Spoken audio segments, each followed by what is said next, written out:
ঘন জঙ্গলের ভোর, পাখিদের ডাক, হালকা কুয়াশা, আর সেই পরিবেশে ছোট্ট খরগোশ টুকাই গাজর খুঁজে বেড়াচ্ছে। হঠাৎ সে দেখে খুব দুর্বল হয়ে পড়ে আছে একটি ছোট্ট হরিণ শাবক। টুকাই ভয় পেয়ে গেলেও এগিয়ে গিয়ে জিজ্ঞেস করল, তুমি ঠিক আছো? হরিণ শাবক বলল, আমি পথ হারিয়ে ফেলেছি। টুকাই হরিণ শাবককে সাহস দিল।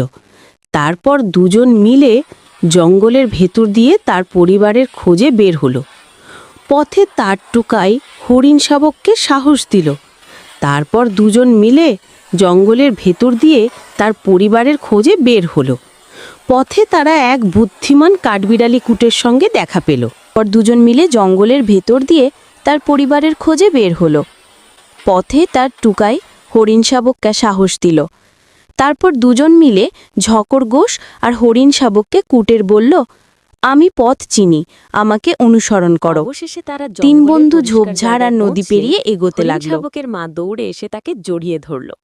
সবাই খুশিতে মেতে উঠল। হরিণ শাবক টুকাই ও কুটিকে বলল, তোমরা না থাকলে আমি বাড়ি ফিরতে পারতাম না। এই রকম আরও ভিডিও পেতে আমার চ্যানেলটি সাবস্ক্রাইব করো প্লিজ।